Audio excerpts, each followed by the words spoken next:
I was 22 the first time my father publicly humiliated me for my job. My name's Caleb, and at the time, I was working as a janitor at an office building downtown. Not exactly the dream job, but it was honest work. I took pride in it, too. I liked the quiet of the early mornings, the predictability of the routines, and the simple satisfaction of leaving things cleaner than I found them. I wasn't lazy. I wasn't directionless. I was saving money, slowly, methodically, and planning for something bigger, something no one in my family cared to ask about. But to my father, that job was the punchline to every joke, the mark of failure. My older brother, Mason, was already working at some financial firm by then, wearing suits and flashing his company credit card like it was a badge of honor. My sister, Leah, had married into money and spent her time curating a picture-perfect life on social media. They were the golden children, shiny, spotless, exactly the kind of people my dad liked to toast in front of company. That Thanksgiving was the first time I realized just how invisible I was to my own family. It was the usual big, extended gathering at my parents' house. Turkey roasting, kids screaming, wine flowing, and adults laughing louder than necessary. I'd shown up with a homemade pie and a six-pack, like I always did. And as usual, no one really acknowledged me beyond a distracted, "Hey, Caleb." Dinner was loud and chaotic, the way it always was, with my dad holding court at the head of the table like he was some kind of emperor. He'd always liked having an audience. And of course, he loved his little speeches. Every holiday, he'd raise his glass and toast to something. Family, health, the good old days. But this time, he went off script. "To the kids who made something of themselves," he said, grinning at Mason and Leah. "To hard work that actually leads somewhere. And to never ending up cleaning toilets for a living." I remember the pause after he said it. The way everyone chuckled nervously, glanced at me, then quickly looked away. Mason smirked and clinked his glass with Dad's. Leah pretended not to hear, but her husband let out a snort and muttered something under his breath. I didn't say anything. I didn't even finish my food. I stood up, quietly, left the pie on the counter, and walked out the front door. Nobody followed me. Nobody called. Not that night. Not the next day. That moment stuck with me like a shard of glass buried too deep to pull out. It wasn't just what he said, it was the way he said it. Like I was a disappointment he had to laugh off to make himself feel better. Like my life, my choices, my path were just garbage to be swept under the rug. But what they didn't know, what they never bothered to ask, was that the janitor job was never supposed to be the whole story. I had been working nights while taking online business courses. I was learning everything I could about commercial real estate, maintenance, building codes, contracts, zoning laws. Every paycheck I earned from scrubbing toilets and mopping floors went into a savings account that I treated like sacred ground. I had a goal, a timeline, a vision. I wasn't going to be a janitor forever. I just didn't feel the need to broadcast it. Over the years, I showed up to fewer and fewer family gatherings. The invites started feeling more like formalities anyway, mass texts with no warmth behind them. And I didn't mind. I was busy building something real. I bought my first small office building at 26. It was a rundown property near the industrial edge of town. Leaky pipes, outdated wiring, the whole 9 yards. But I fixed it. I managed the cleanup myself. I put in new systems, got it up to code, brought in tenants, and within a year, I was already seeing a return. It wasn't glamorous, but it was mine. By the time I was 30, I owned 3 buildings and had just started my own property management company. I had a team, contractors I trusted, a lawyer on retainer, and a portfolio that was growing faster than I'd ever imagined. I still dressed simply. I didn't post about it. I wasn't trying to prove anything. But I never forgot that Thanksgiving toast. Not once. It wasn't until a couple years later that I saw him again in person. Not at a family event. Not at another holiday dinner. But sitting outside my office building. In the rain. In a wrinkled shirt. Holding a manila folder in his lap, like it contained the last scraps of his dignity. At first, I didn't recognize him. He'd aged badly. His hair was thinner, his posture hunched. The man who used to fill a room with his voice now looked small. He didn't see me approach, just kept staring at the glass doors like he was unsure if he should even go in. When he finally did look up, our eyes met. And the look on his face? It said everything. He knew. But before I say what he wanted, before I explain how it got to that point, you need to understand just how deep the rift in our family ran. How my father's ego, his pride, His need to humiliate and control tore through the years like a slow, burning fuse. Because that Thanksgiving toast was just the beginning. The real fallout started after that. One choice, one snub, one insult at a time, until it all came crumbling down. I didn't stop speaking to my family altogether after that Thanksgiving toast, but something in me shifted. I became quieter, more guarded.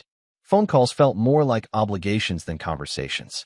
I kept them short, polite, distant. My siblings didn't notice. My dad certainly didn't. And my mom, well, she never challenged him on anything. She had perfected the art of looking away. Over the next couple of years, the pattern only hardened. Every family gathering followed the same script. Mason would talk about his latest promotion or his new client bonuses, and Dad would nod with pride, throwing out lines like, "That's how you build a future," or, "Now that's a man with direction." Leah would flash photos of her kids in private school uniforms, her husband chiming in with stories about ski trips and backyard renovations. They'd all talk over each other like they were auditioning for the spotlight. And me? I'd just sit there, sipping water, answering direct questions with as few words as possible, waiting for an excuse to leave. The real breaking point didn't come all at once. It started with little things, tiny, cutting remarks Dad couldn't help but throw my way. "Still mopping floors, Caleb? You know, if you'd followed Mason's lead, you'd have a corner office by now. Don't worry, we all bloom in our own way. Some just take longer." He never asked what I was doing with my time. Never asked how my buildings were doing, or how my tenants were, or how I'd gone from one property to 3. And I never told him. It wasn't out of pride, it was out of exhaustion. Why share with people who only hear what they want to? Mom would try to smooth things over with tight smiles and weak chuckles, offering me extra pie or asking if I needed leftovers, as if that somehow made up for being treated like the family footnote. I might have let it all slide forever, honestly. I'd been conditioned since I was a teenager to just take the jabs, nod, and swallow my anger. But then came Leah's birthday dinner. She was turning 35, and her husband rented out a private dining room at one of those restaurants with more adjectives than ingredients on the menu. Everyone was dressed to impress. Leah in a gold wrap dress, Mason in a navy suit. Even Mom and Dad looked polished, like they were prepping for a photo shoot. I wore a clean button-down and slacks. Nothing flashy, just enough to look respectable. I wasn't interested in pretending. I wasn't there to perform. I had barely sat down when Dad gave me the once-over and smirked. "Didn't have time to change after work?" he asked, loud enough for the whole table to hear. I smiled tightly. "I don't mop floors anymore, Dad." Mason laughed into his wine. "What? You got promoted to head custodian?" I ignored it. I didn't want to give them the satisfaction. But Leah was always sharper than she let on. "So what do you actually do, Caleb?" she asked sweetly, cutting her steak with surgical precision. "You're always so mysterious. You come and go, never post anything, don't show up to half the family stuff." I shrugged. "I've been busy." "Doing what?" Mason pressed. "I mean, it's fine if you're just keeping it simple. Not everyone wants the stress of a real career." And that's when Dad chimed in again, this time lifting his glass. "To Caleb," he said, the smirk returning. The most consistent one in the family. Still grounded. Still humble. Still underemployed. Everyone laughed. Even Mom, though she looked uncomfortable. It was like they couldn't help themselves. Like bullying me had become tradition. I stood up. Not dramatically, just calmly. I looked at each of them in turn, and for the first time in years, I said exactly what I was thinking. "You know what's funny? You all talk so much, but none of you ever ask questions you actually want answers to." That shut them up. For a moment, at least. "I own 3 commercial properties," I continued. "I manage them myself. I built a company from the ground up with no loans, no help, and no handouts.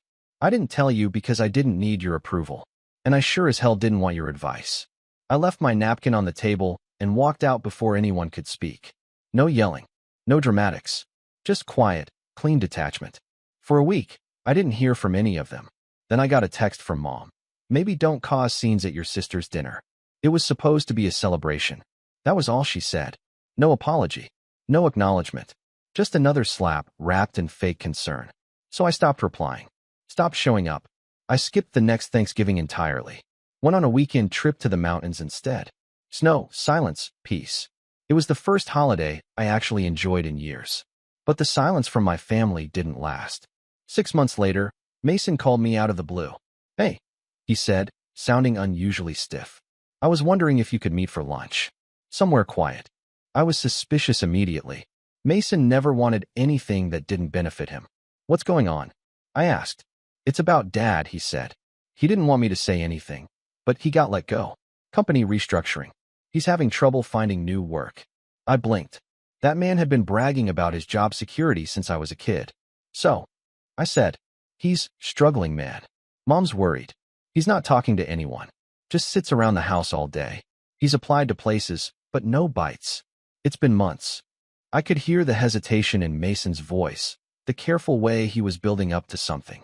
"He saw your name on a building downtown," he finally said. "One of your tenants mentioned you in passing." He was surprised. "And then he asked me if I thought you were hiring." I said nothing. "Look," Mason said, "I'm not saying you owe him anything, but maybe just talk to him. Even if it's not a job, maybe a reference or something. He's proud, okay? But he's scared too. I've never seen him like this." I agreed to meet.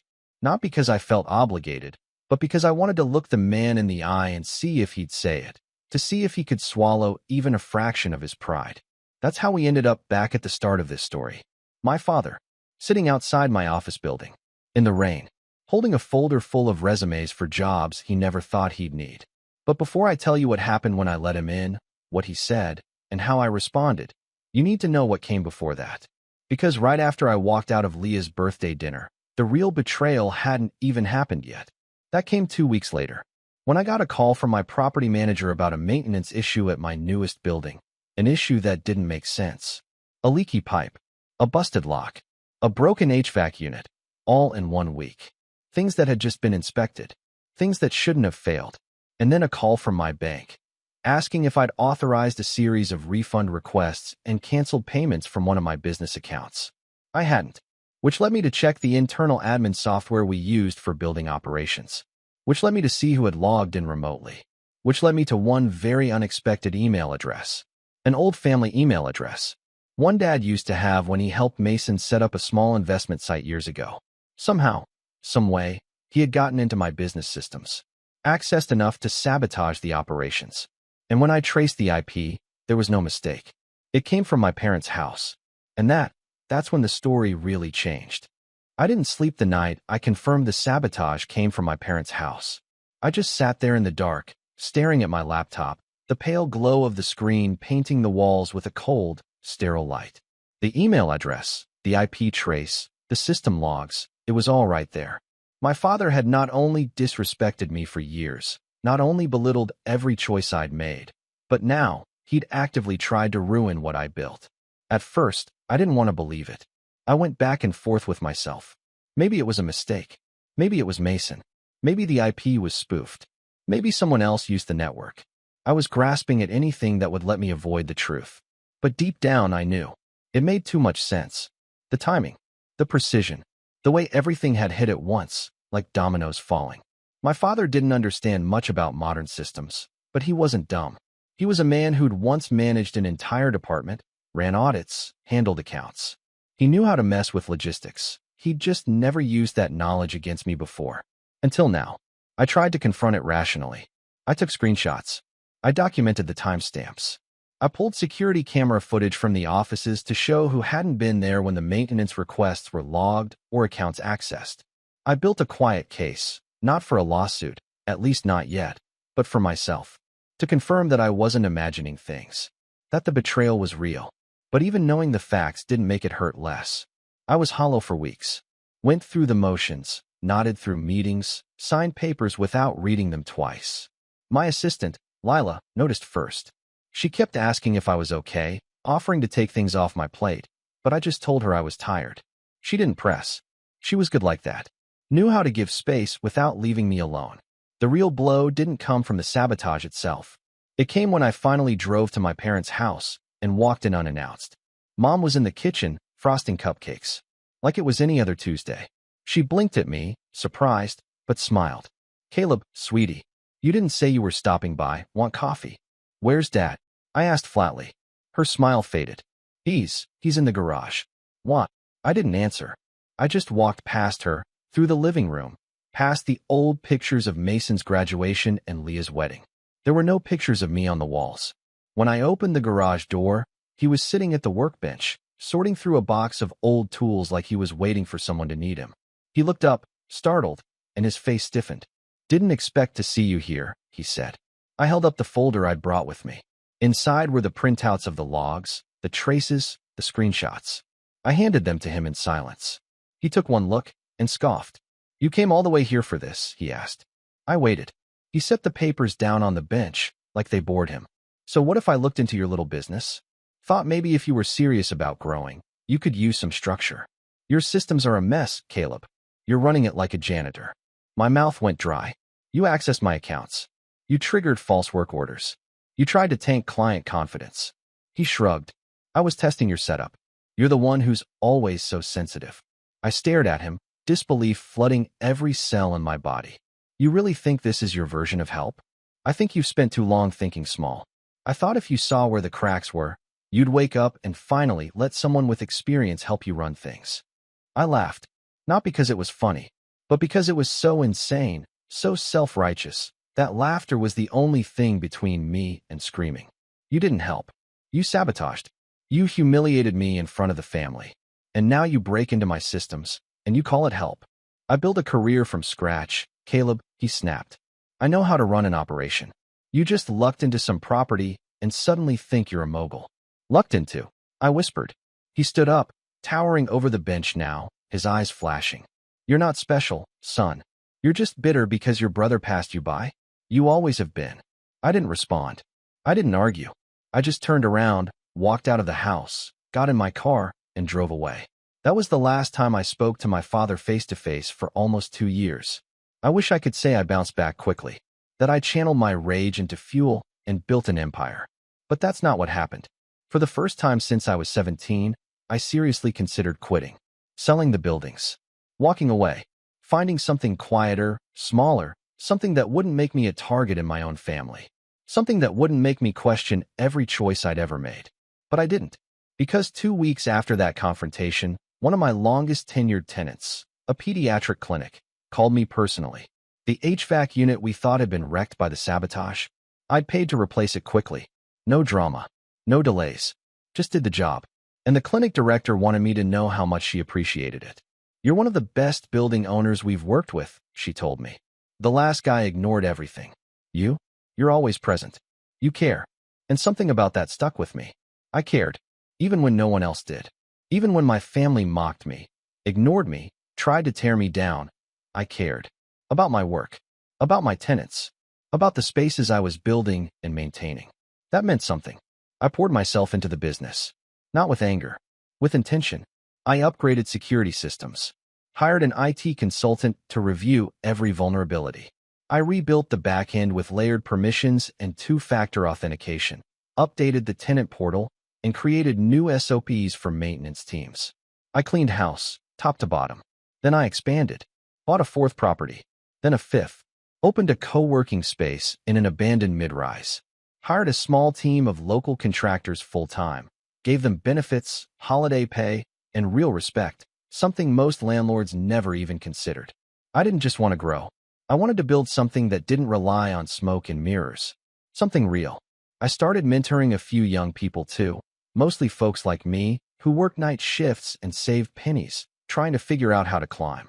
I didn't broadcast it, but I made space for them, answered emails, took calls, showed them what I'd learned the hard way. And slowly, quietly, the weight started to lift. I stopped checking my family's social media, stopped comparing my milestones to Mason's vacations or Leah's curated perfect life. I unfollowed them, muted the group chats, and carved out a life that made sense to me. The buildings became more than just real estate. They became symbols of what I'd survived, what I'd outgrown. And every lease signed, every tenant retained, every system improved. It all felt like reclaiming a little more of myself. But the past has a way of circling back. And 2 winters later, it did. That morning, I came in early. The sky was gray, soft flurries falling outside the large glass windows of the downtown office building I'd bought 6 months earlier. The coffee machine sputtered to life in the break room. I was reviewing new leasing agreements when Lila poked her head in. "Hey," she said, hesitant. "There's someone outside. Said he's here about a job." I looked up, confused. A walk-in. She nodded. But, Caleb, it's your father. I froze. Then stood, walked to the lobby windows. And there he was. Same man. Same cold smirk softened by years of wear. Holding a folder, standing in the snow like he didn't have anywhere else to go. He'd returned. But this time, he wasn't there to gloat. He was there to ask for something. And I hadn't yet decided if I was going to give it to him. I didn't go out to greet him right away. Instead, I stood there behind the tinted glass, arms crossed, watching my father shift his weight from one foot to the other as snow began to collect on his shoulders. He looked smaller somehow, like someone had let the air out of him. Not just older, diminished. The confident, commanding man who used to toast over turkey and belittle me with a smile was now just cold, waiting, hoping. And yet, I felt nothing. No satisfaction, no anger, no urge to gloat. Just a strange, heavy stillness, like the silence before a storm you already know is coming. I turned to Lila. Don't let him in yet. Her eyes widened. Are you sure? Yeah, let him wait a bit. She gave a slow nod and walked off, heels clicking softly on the polished floor. I went back to my office, closed the door, sat behind my desk, and let my mind work. I thought about everything that had led to this moment. The years of snide remarks, the public humiliation, the sabotage he tried to frame as help. And now, here he was, jobless, desperate, standing outside the building I owned, looking for a way back into something he had no hand in building. The irony was almost too perfect, but I wasn't interested in petty revenge. Not anymore. I wanted something that would last, a message he couldn't ignore, a lesson he couldn't twist into pride. So I started planning. The first thing I did was pull up the folder I kept labeled contingencies. It was where I stored documentation of the sabotage, everything I'd quietly gathered and filed away after our last encounter. Back then, I didn't know if I'd ever need it, but something in me couldn't let it go. And now? Now it felt like a loaded chamber waiting for a trigger. I printed a few choice pages, IP logs, system access, timestamps. Not everything, just enough to remind him I hadn't forgotten. Next, I called my lawyer, Sam. He was sharp, discreet, and had been on retainer since the second building. Hey, I said, hypothetical question for you. Let's say someone with a history of hostility towards you showed up looking for work. Someone who had previously accessed your business systems without permission. Could you legally hire them and also use that contact to secure protections in case they ever tried something again? There was a pause. Hypothetically, Sam asked. Hypothetically, you could, but you'd want an airtight contract. Boundaries, NDA, limited access, monitoring. Might even be worth it to create a role just for that. Nothing essential, but enough to keep them close. I nodded, even though he couldn't see me. Got it. Thanks, Sam. Caleb, he added, voice low. You sure about this? No, but I'm not planning to offer him a job. I'm planning to offer him a mirror. After the call, I reached out to Lila. Bring him in. She hesitated. Want me to sit in? No, this one's mine. I stood as the door opened and my father stepped inside. He looked around, taking in the office. The dark wood paneling, the subtle, modern furniture, the framed certificate on the wall, my LLC's registration.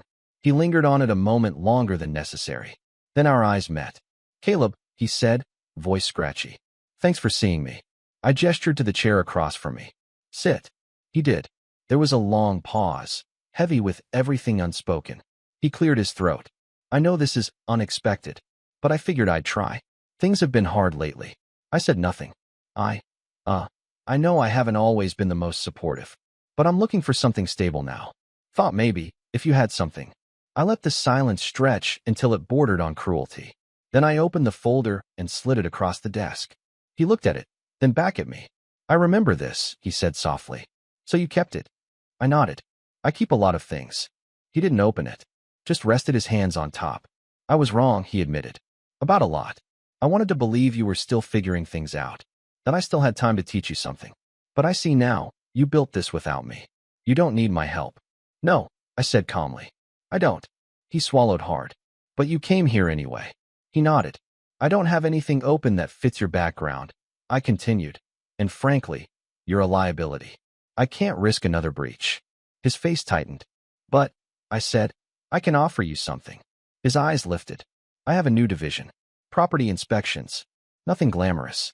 Just routine checks, plumbing, HVAC, structural walkthroughs, field work, clipboards, reports, entry-level stuff, contract only, no admin access, no systems, no keys.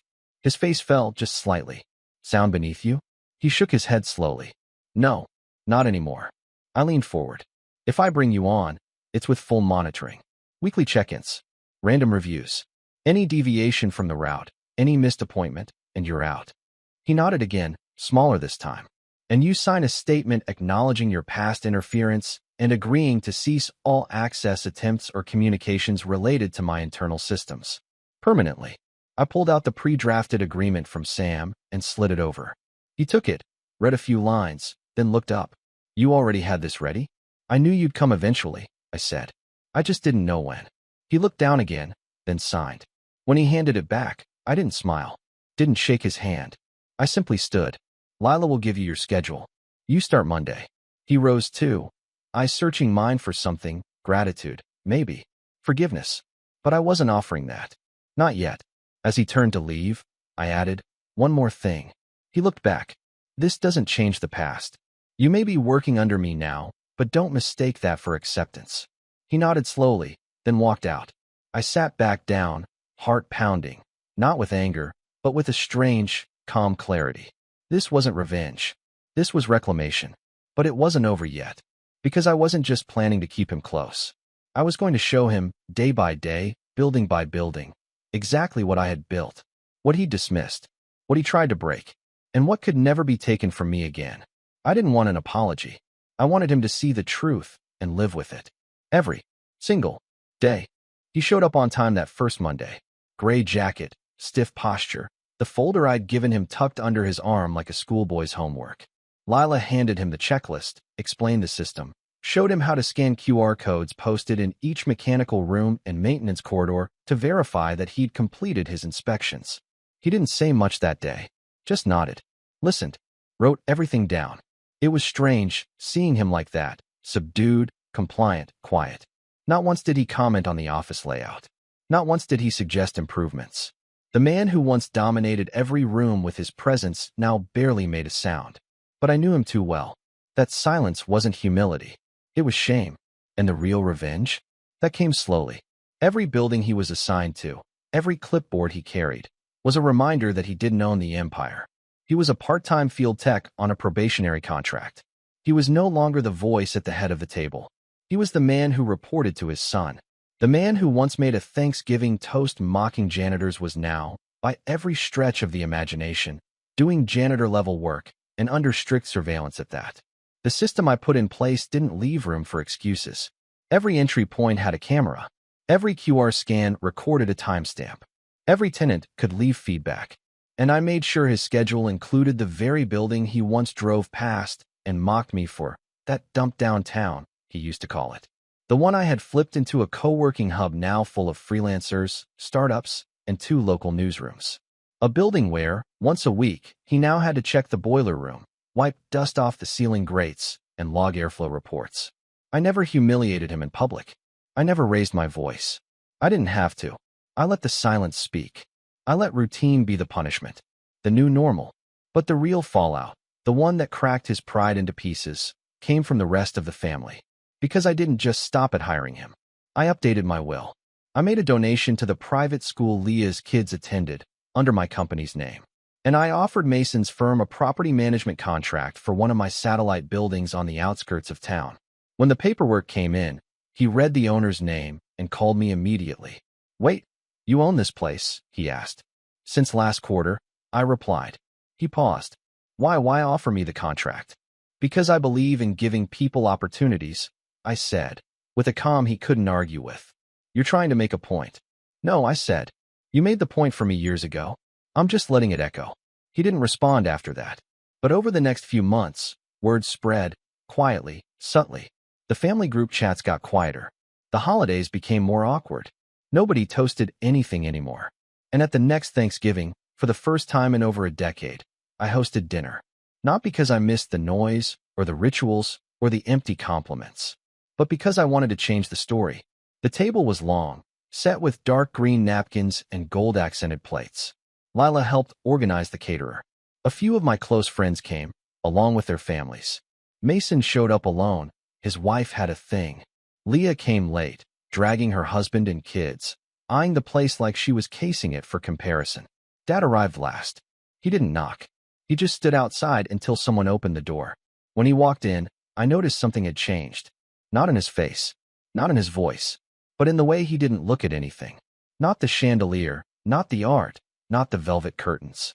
It was like he'd trained himself to avoid measuring, avoid reacting, avoid being seen seeing. I let the room settle before I stood at the head of the table. Everyone turned to me, and I raised my glass. To old roles, I said. The ones we outgrow. A few chuckled. Some looked uncomfortable. Dad said nothing. I continued. To new beginnings. Earned, not handed. Leah looked down at her plate. Mason cleared his throat.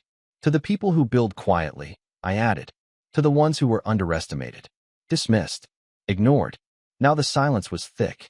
And to the ones who learn, sometimes too late, who the real builders were all along. I clinked my glass gently against the one in front of me, then took a sip. Nobody said a word. After dinner, while the others made polite conversation or hovered around the dessert table, Dad stepped out onto the back patio. I followed. He didn't look at me. I don't know what you want from me, he said quietly. I come to work. I don't complain. I stay out of your way. I don't want anything, I replied. Not from you. He looked down at his hands.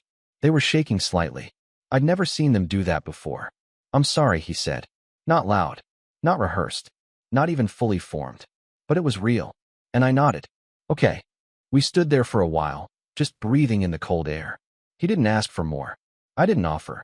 But when he came to work that Monday, he was 15 minutes early. And he stayed late. Months passed. Then a year. His contract ended, but I extended it. Slightly better pay, same role. He never asked for more. Never overstepped. Something in him had settled. Not submission exactly.